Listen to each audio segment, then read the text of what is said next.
Bonsoir à tous et bienvenue à cette principale édition d'information du soir sur la télévision Shekina TVS. Au sommaire de ce journal, devant la presse, l'opposant Moukani Iwangu, ministre de l'Enseignement supérieur, était devant les hommes et femmes des médias. Au cours de cette rencontre, il a justifié son entrée au gouvernement, mais il affirme par ailleurs qu'il reste intègre. À la tête de la FEGABOX, Fédération gabonaise de footbox, depuis un an, Alfred Bongo Ondimba a été destitué à ce poste ce matin par le collège des présidents des ligues provinciales. Il est reproché au président de la FEGABOX plusieurs griefs. Vous aurez les détails de ces éléments avec Ephraim Biyogedzo. Bonsoir, merci d'être à TVS, la télévision Shekina. L'actualité en début de cette édition d'information nous conduit premièrement à Lambaréné, la capitale provinciale du Moyen-Ogooué. De ce côté, les agents ou le personnel de l'hôpital Albert Schweitzer a décidé de reprendre du service après moult rencontres et engagements pris la fondation. Le personnel a tout simplement suspendu la grève. Marielle Ecom avec les images de nos confrères de G3 RTV Lambaréné. Le personnel de l'hôpital Schweitzer de Lambaréné a d'un commun accord décidé de reprendre les activités. En grève depuis le mois de janvier dernier, bien que la structure rencontre d'énormes difficultés de gestion depuis plusieurs années déjà. Après de nombreuses rencontres avec la hiérarchie, il était important pour ces derniers de trouver un compromis qui emmènerait les deux parties à faire une trêve et reprendre le travail. Au regard de ces engagements-là, les représentants du personnel, dans le souci d'une sortie de crise, s'engagent à reprendre le travail le 21 avril 2018. On s'était engagé pour le 25, pardon. On s'était engagé pour le 25. Mais vous constatez qu'aujourd'hui, nous sommes au 30. Le travail n'a pas encore repris. Mais c'est pour une raison claire, nette et précise.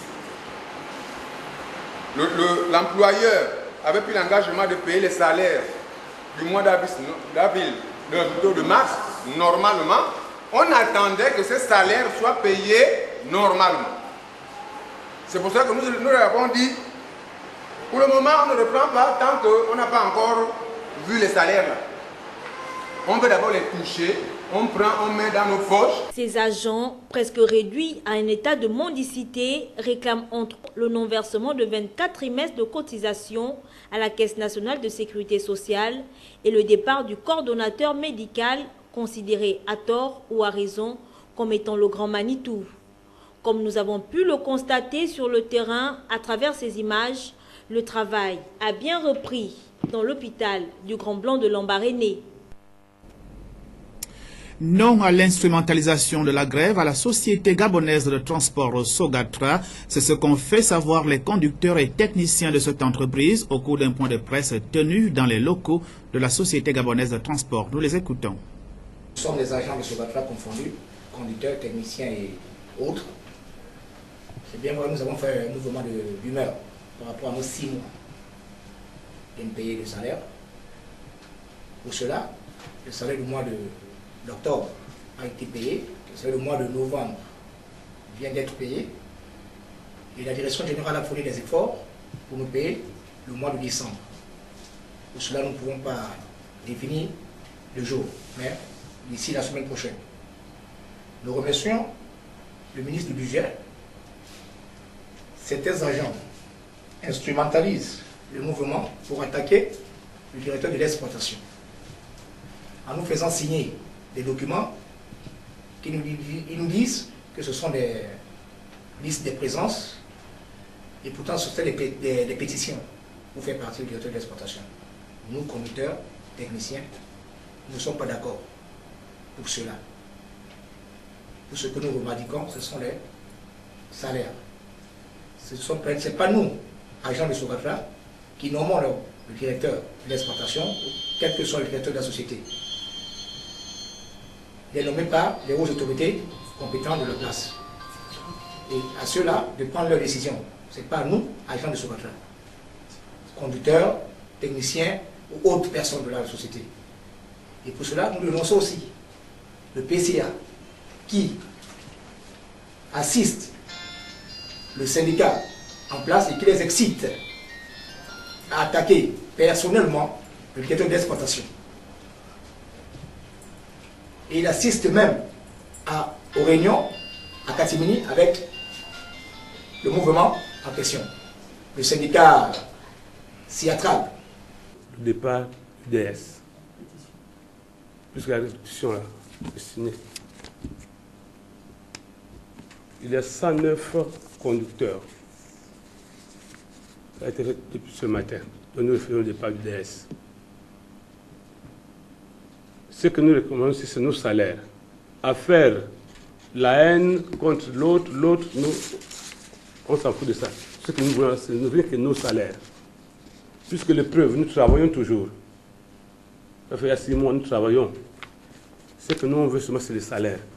X, les coups de poing ou d'autres, ça là, on ne veut pas. L'opposant Jean de Dieu Moukani Iwangu, devenu ministre d'État, ministre de l'Enseignement supérieur et de la Recherche scientifique, était devant les hommes et femmes des médias à la faveur d'une conférence de presse au cours de laquelle il a expliqué les motifs de son entrée au gouvernement de la République. Reportage.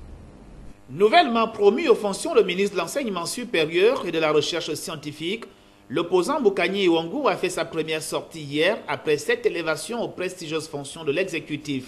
Comme on pouvait le lire sur les affiches, mon engagement, Moukani Iwangu, conscient que le tournant qu'il a pris en acceptant de travailler aux côtés d'Ali Bongo Ondimba, le chef de l'État, qu'il niait encore hier cette qualité, ne pouvait que susciter des réactions de nombreux compatriotes.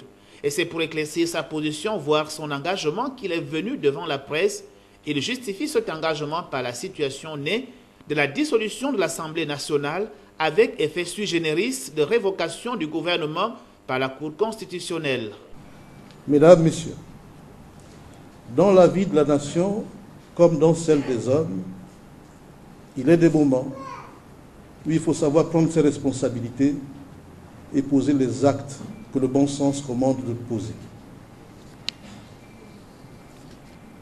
Devant la disparition des clivages, majorité et opposition, qui ouvre l'égal accès de tous les partis politiques à la dimension de la mission exécutive de l'État, j'ai décidé, en toute lucidité et en toute responsabilité, d'entrer au gouvernement de la République. Face à la confusion née des prérequis bien installés dans l'inconscient collectif, il importe, ici et maintenant, et en très peu de mots, de fixer les consciences. Entrer au gouvernement dans le contexte de vide institutionnel frappant l'Assemblée nationale, ce n'est pas adhérer à la majorité, puisque la majorité ne peut se déterminer qu'au sein d'une Assemblée nationale existante. Entrer au gouvernement dans le contexte de vide institutionnel touchant l'Assemblée nationale, ce n'est pas passer à la majorité, c'est tout simplement participer à l'exercice du pouvoir exécutif. Mesdames, Messieurs, s'il y a une séquence historique permettant aux forces du changement, ou du moins aux partis de l'opposition, d'intégrer un gouvernement sans crainte d'être taxé de passer à l'ennemi, c'est la situation de vide institutionnel touchant l'Assemblée nationale telle que nous la vivons aujourd'hui. Moi, j'ai décidé de prendre mes responsabilités. Je ne pense pas que ce soit blâmable. Répondant aux questions des journalistes à l'issue de son propos liminaire, Moukani Iwangu a dit ne pas renoncer à ses convictions, elles restent les mêmes, pleines et entières. Il était question pour l'opposant radical, se définissant désormais comme un bantou, de prendre la décision historique d'entrer au gouvernement Issou Zengonde III afin, dit-il, de se libérer de la résignation. Les cours de sciences de la vie et de la terre au primaire permettent aux jeunes apprenants de comprendre non seulement l'anatomie humaine, mieux encore la nature qui nous entoure. L'illustration dans ce reportage de nos confrères des médias plus sport gentil à travers la plume de Raïssa Kerianondo. Nombreux sont ceux-là qui, plus d'une fois, ont eu à s'interroger sur l'intérêt du cours de sciences en cours élémentaire ou en cours moyen primaire. Si certains n'en voient pas, il en ressort que ces 60 minutes consacrées à la culture des apprenants servirait à emmener ces derniers à comprendre l'anatomie humaine, animale et végétale, mieux comprendre le monde qui les entoure, afin entre autres de préserver leur environnement et les éléments qui le composent, comme l'illustre ici la présentation de cet élève de 5e année. Il a aussi un nom latin qui est Aguilis spatula. Elle fait partie de la famille des Astéracées. Son type de végétation est annuelle, appelée semi-rustique.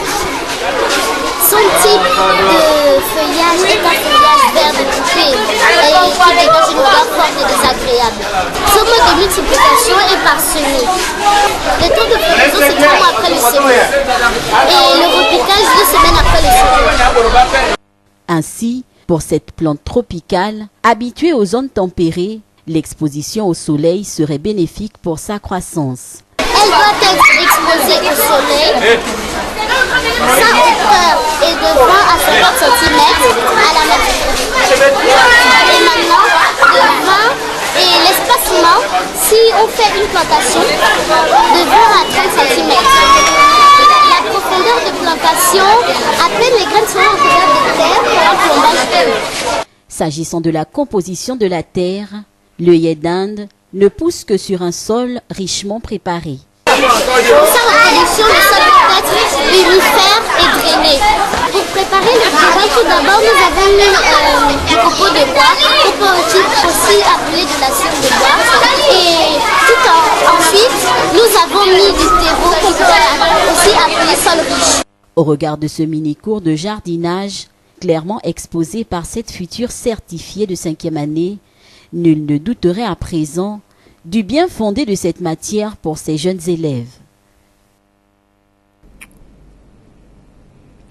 Nous restons avec nos confrères des médias Plus Sport Gentil qui évoquent un sujet resté longtemps tabou. Il s'agit de la violence sexuelle exercée à l'égard de jeunes garçons. Ce phénomène est préoccupant et grandissant aujourd'hui aux côtés de la violence sexuelle exercée traditionnellement contre les jeunes filles.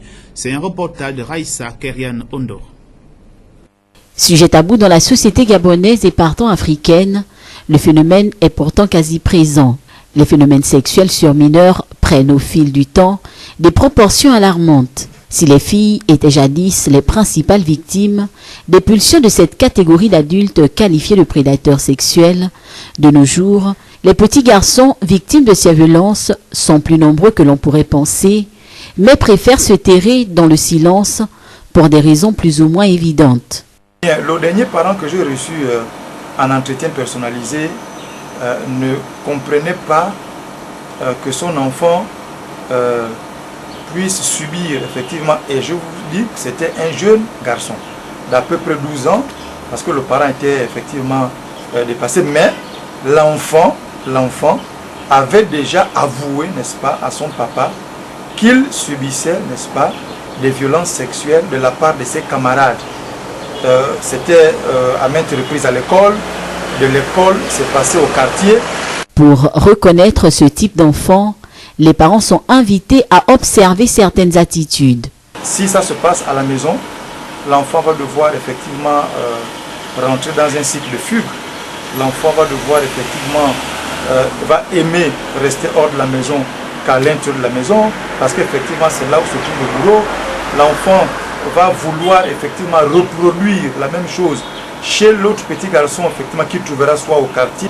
Là également il y a les apprentissages scolaires qui vont prendre un coup. Donc ça plonge l'enfant dans une sorte de confusion inexplicable. Rompre le silence, une démarche assez difficile, mais pas impossible, à condition de leur porter une attention particulière. Il faut créer ce qu'on va appeler un espace, un petit cadre très restreint et protégé. Il faut déjà mettre l'enfant en confiance.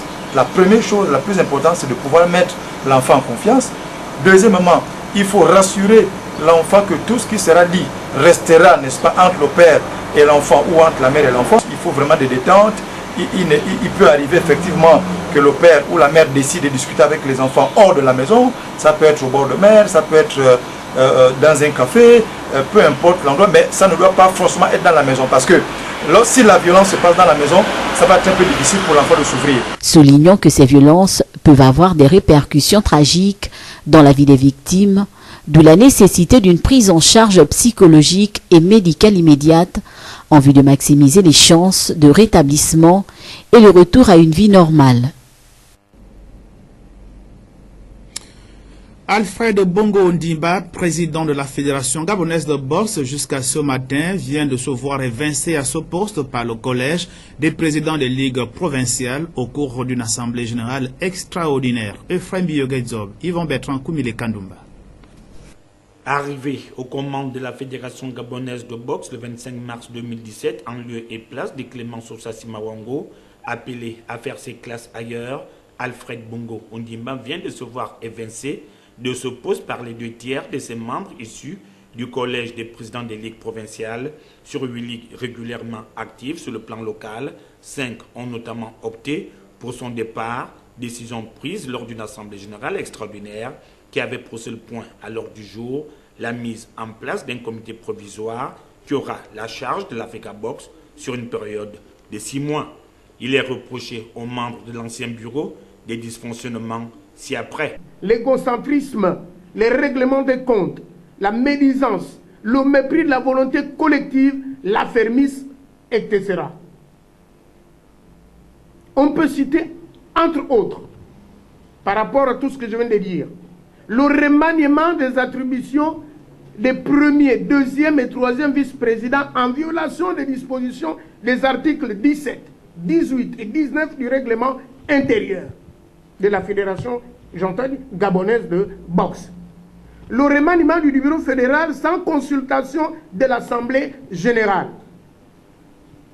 La réhabilitation des membres sanctionnés par la FEGABOX et la CAB sans consultation de l'Assemblée générale. La non-organisation du championnat national. L'organisation des compétitions non statutaires. Le changement des sigles, logos et devises au mépris des dispositions en vigueur. La délocalisation du siège de la fédération sans plutôt consultation de l'Assemblée générale ni de la tutelle. Le refus d'organiser une assemblée générale ordinaire à la demande de plus d'1/3 des présidents des ligues. L'organisation des élections truquées des présidents des ligues provinciales sans information de la base. Éviction des présidents des ligues régulièrement élus sans notification. Fort de ces griefs, il ne pouvait en être autrement.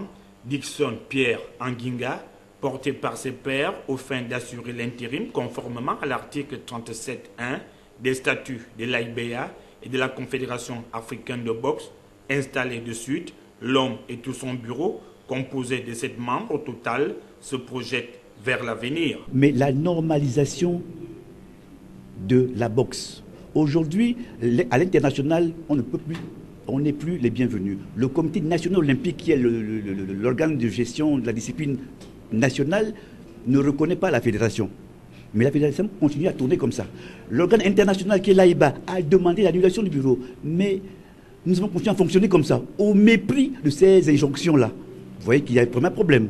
C'est tous ces problèmes-là qu'il faut rapidement trouver une solution. Le président, qu'est-ce qui a amené un peu les présidents des ligues à prendre cette décision? L'acte qui vient d'être posé aux allures d'un feuilleton télévisé n'est pas prêt de s'estomper. Le tout nouveau ministre des Sports a notamment du pain sur la planche. Nous ouvrons à présent la page étrangère de ce journal qui nous conduira au Moyen-Orient, notamment en Irak, et par la suite, nous évoquerons les rapports devenus conflictuels entre l'Iran et Israël. D'abord, en Irak, c'est de la nouveauté. Au scrutin législatif de 2018, les femmes sont par centaines à se porter candidates à cette consultation électorale, mais le terrain politique leur reste tout de même très difficile. Reportage. Des visages de femmes par centaines qui s'affichent un peu partout dans les campagnes et les villes d'Irak. C'est la grande nouveauté du scrutin de 2018. Un nombre record de femmes s'est lancé dans la course au Parlement. Les femmes en politique ne servent à rien. Donnez-moi un nom. Seulement un nom d'une députée qui a fait ce qu'elle a promis. Je leur mets un 0 pointé. Quoi qu'il en soit, la Constitution réserve un quota de 25% des sièges aux femmes parlementaires. La députation, justement, c'est le but que s'est fixé Insi Jam, une célèbre journaliste de télévision dont le visage est bien connu dans le pays. J'ai fini par comprendre que nous, journalistes, nous pouvons aider. Seulement, nous n'offrons qu'un diagnostic, pas une solution. Avec du pouvoir et des moyens, ce que je veux, c'est améliorer la vie des femmes d'Irak. Les ambitions politiques d'Insinjam se heurtent pourtant à une multitude d'obstacles. Comme une grande partie des candidates, elle fait l'objet de harcèlement, de campagnes de dénigrement, pour la pousser à renoncer. Toutes ces attaques sont bien orchestrées. Il ne s'agit pas seulement d'atteindre la femme, mais aussi son parti, son mouvement. Il y a encore en Irak un courant de pensée qui veut montrer qu'il est mal pour une femme de se lancer en politique. Reporter engagé en politique, Insinjam n'en reste pas moins une mère de famille issue d'un milieu conservateur typique du quartier de Karada, en plein cœur de Bagdad. Ses enfants la soutiennent pleinement. Si Dieu le veut, ma mère va gagner. Nous savons qu'elle peut changer la société. L'amour et le soutien du peuple la porteront au Parlement. Mais entrer en politique en Irak n'est pas sans risque. Ali, l'aîné des enfants, le sait déjà. Toute cette aventure nous inquiète, c'est vrai. Nous pourrions être la cible des malfaiteurs, être kidnappés. Si le droit de vote des femmes n'a été voté qu'en 1980, jamais dans l'histoire de l'Irak, autant de candidates ne se sont présentées. Elle compte cette année pour plus d'un tiers des quelques 7000 prétendants. Iran-Israël, la tension est à son paroxysme après des frappes sur les positions iraniennes en Syrie, en représailles à des tirs iraniens sur le plateau du Golan. Nos confrères de France 24 sont revenus sur ces rapports tumultueux entre deux puissances régionales antagonistes. Reportage. 14 mai 1948, une date qui marque la création de l'État d'Israël. 2 ans plus tard, l'Iran, gouverné alors par le Premier ministre Mohamed Mossadegh, devient le 2e pays musulman à reconnaître Israël après la Turquie. Mais les relations se tendent rapidement. Mohamed Mossadegh accuse l'État hébreu d'être à la botte des Américains et des Britanniques. Ces derniers vont d'ailleurs permettre un coup d'État en Iran en 1953. Une manœuvre qui signe la chute de Mohamed Mossadegh et renforce le pouvoir du Shah Mohammad Reza Pahlavi. Durant plusieurs années, le monarque entretient de très bonnes relations avec Israël. Des vols directs relient même Tel Aviv et Téhéran. Mais en 1979, la révolution islamique change la donne. Après plusieurs années d'exil, l'ayatollah Khomeini prend le pouvoir et rompt les liens avec Israël. La guerre entre l'Iran et l'Irak éclate en septembre 1980. L'Irak, dirigé par Saddam Hussein, envahit l'Iran. Téhéran achète alors des armes à l'État hébreu. Plus de 500 millions de dollars dépensés majoritairement sous la forme d'exportation de pétrole vers Israël. Tel Aviv laisse alors la porte ouverte à un dégel des relations avec la République islamique. Mais durant les années 80 et 90, cette perspective s'éloigne peu à peu. Les premiers ministres Yitzhak Rabin et Shimon Peres évoquent souvent la menace représentée par l'Iran, notamment avec son programme nucléaire controversé. À Téhéran, l'hostilité envers l'État hébreu atteint des sommets sous la présidence de Mahmoud Ahmadinejad. Le régime sioniste est dans une impasse.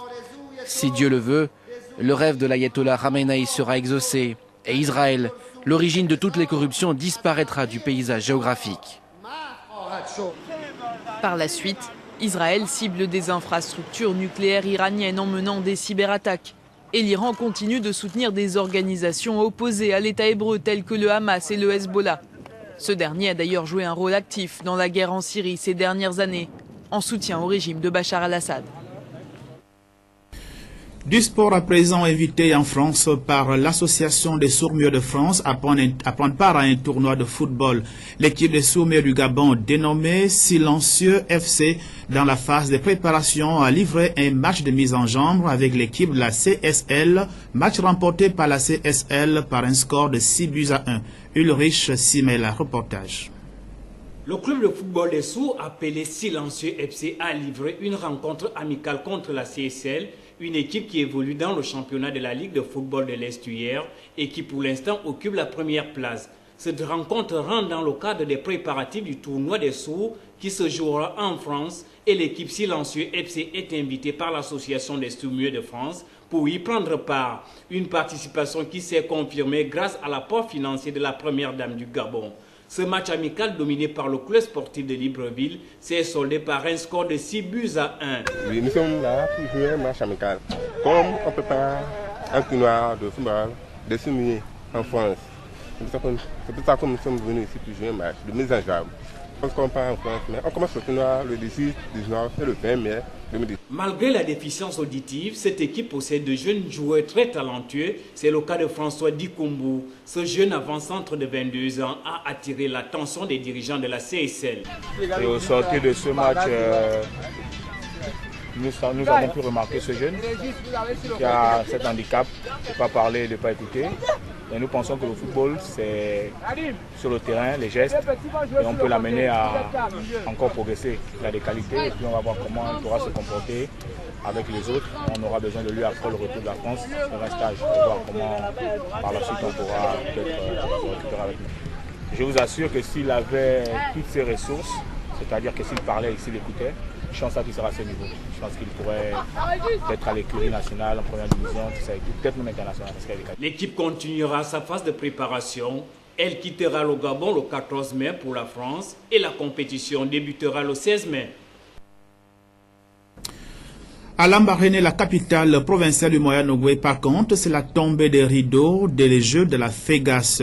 Au terme de ce tournoi, le lycée Charles Mefane chez les hommes est sacré champion, alors que le lycée Georges Aubin Moundiekou est champion chez les femmes. Des finales qui se sont jouées devant les autorités politico-administratives de la province du Moyen-Ogooué. Inès Ngongamombo sur les images de nos confrères de G3 RTV Lambaréné. Les bassins pédagogiques nationaux du Moyen-Ogooué ont organisé récemment, à la demande de la tutelle, les Jeux de la Fégas qui rassemblent les athlètes des deux sexes du premier et second degré. 3 disciplines étaient à l'honneur, l'athlétisme, le handball et le football. Le stade d'entraînement de l'As Pélican a été pris d'assaut par les férus du ballon rond pour assister au final de football qui a vu en première heure l'équipe de Matéré face à Atié, score final 1-0. En deuxième heure, chez les femmes, le lycée Charles Mefane vêtu de blanc était aux prises au lycée Aubin-Georges Moundiekou de jaune vêtu. Victoire du second cité 1-0. Et chez les hommes, le lycée Charles Mefane vêtu de bleu-blanc était face au lycée Aubin-Georges Moundiekou vêtu de vert.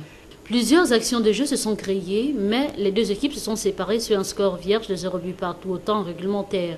Il a fallu la phase fatidique des tirs au but pour départager les équipes. Le lycée Charles Mefane, plus expérimenté et mieux préparé, tire son épingle du jeu.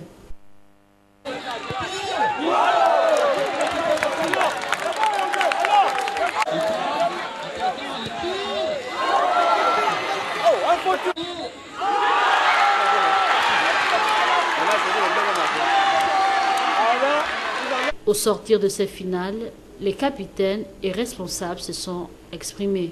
Manque d'expérience, c'est tout. C'est tout ce qui nous a manqué, c'est tout. On n'était pas prêts, c'est tout. On était plus prêts que nous. C'est comme ça. En tout cas, ça va aller là. J'ai pris avec la victoire depuis qu'on a commencé le championnat avec mes joueurs. J'ai toujours dit que non, le championnat devait tout venir à nous. Quand le match a commencé, j'avais déjà vu la victoire en tête. Mon autre but, c'était aller au tir au but. Parce qu'on sait qu'au tir au but, on allait gagner. Et voilà, on a eu la victoire. On a travaillé pour ça, les tirs au but, on a travaillé, tout ça, on a travaillé sur les entraînements. C'est comme vous avez dit, hein, les tirs au but, c'est aléatoire. Mais en vérité, je crois qu'en fond de jeu, on en avait plus. En fond de jeu, on en avait plus. Et même si on n'a pas pu faire de tout pendant le match, on a le meilleur gardien du Moyen-Ogooué en scolaire. Il ne pouvait qu'arrêter. Et ils ont réussi à rendre la monnaie de leur pièce parce que les filles ont perdu en finale et les garçons ont gagné en finale. J'ai assisté à ces belles rencontres qui ont d'abord démarré en matinée avec la finale de l'école primaire, côté masculin, qui a vu la victoire de l'école publique de Météré sur Acier, 1-0. Et après, il y a eu également, parce que n'oublions pas, il y a également les activités socio-culturelles.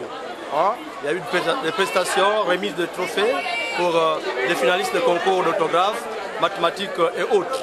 Et aujourd'hui, c'est avec une très grande satisfaction que nous avons donc assisté, n'est-ce pas, au final, qui ont posé les deux grands établissements publics de la province, à savoir le lycée Aubin-Georges Moundiekou et le lycée Charles Mefane. Bon, ce que nous voulons, après les compétitions organisées à l'intérieur de la province, il faudrait que la tutelle puisse organiser les compétitions qui concernent, n'est-ce pas, toutes les provinces au niveau du Gabon. Voilà. Les remises des médailles et trophées ont constitué la boucle de ce tournoi des Jeux de la Fégas et le rendez-vous a été pris pour l'année prochaine. Et pour la fin de ce journal, voici à présent la rubrique Expression libre. La question du jour vous a été posée par Yasser Nicolandon devant la caméra de Vitalis Kumba, à savoir comment appelle-t-on les 9 symboles qui représentent, les symboles autant pour moi qui représentent les 9 provinces du Gabon. Le symbole des 9 provinces, je crois que ça doit être les armoiries de la République.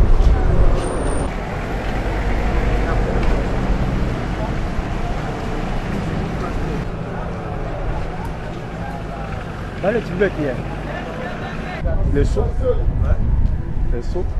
de la République. Rien du tout. Les symboles. Alors, je ne connais pas. Je ne maîtrise pas l'affaire. Excusez-moi. Je ne sais pas. Je ne peux pas vous dire, malheureusement. C'est le blason comme réponse. C'est la fin de ce journal. Merci de l'avoir regardé. S'il plaît à Dieu le Très-Haut, je vous retrouve dans 3 semaines.